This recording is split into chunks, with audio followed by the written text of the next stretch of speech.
प्रिय बच्चों, हो गए ना परेशान? कितना शब्द रूप याद करना है, पुल्लिंग भी तो नपुंसकलिंग भी, कितनी बड़ी परेशानी है। लेकिन मैं आपको बता दूं कि ये बहुत ही आसान है, क्योंकि आपको पुल्लिंग शब्द याद हो गया ना, तो नपुंसकलिंग में कोई परेशानी है ही नहीं। अब पूछो कैसे? वो इस तरह से कि पुल्लिंग शब्द आपको याद हो गया, पुल्लिंग अकारांत आपको याद हो गया ना, बालक शब्द याद कर लिया। बालक की तरह ही आपका अश्व, देव, वृक्ष, ये जितने भी अकारांत शब्द हैं, ठीक है ना, छात्र, सूर्य, जो भी अकारांत शब्द हैं पुल्लिंग, तो वो एक ही तरह से चल रहे हैं।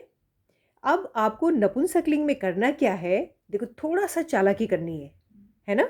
इतनी चालाकी चल सकती है, क्योंकि इसमें कोई बुराई नहीं है। क्यों नहीं है बुराई? क्योंकि आपने तो याद कर ही लिया है ना, पुल्लिंग आपने याद कर लिया है। अब करना क्या है?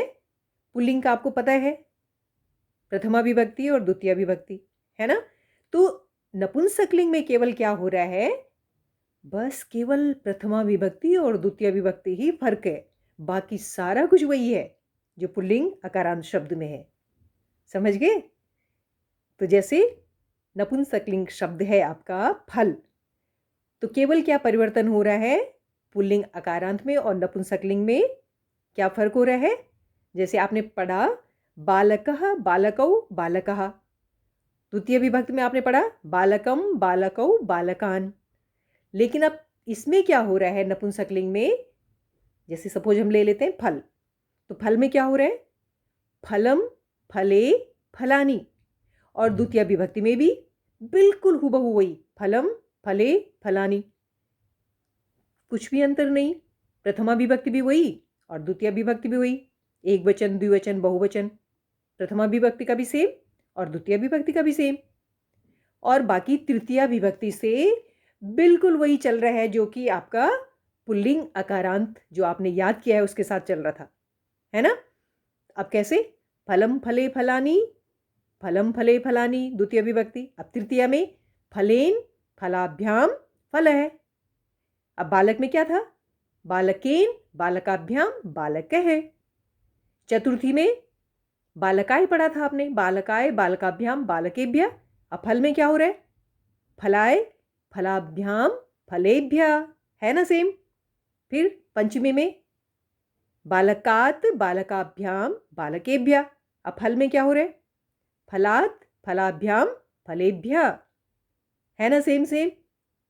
फिर षष्ठी में बालकस्य, बालकयो, बालकानाम।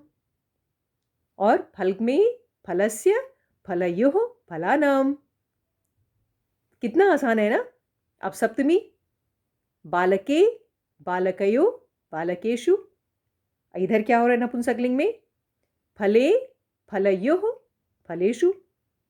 कोई अंतर ही नहीं है ना? फिर हे फल, हे फले, हे फलानी। और वहां बालक के लिए हे बालक, हे बालको, हे बालका।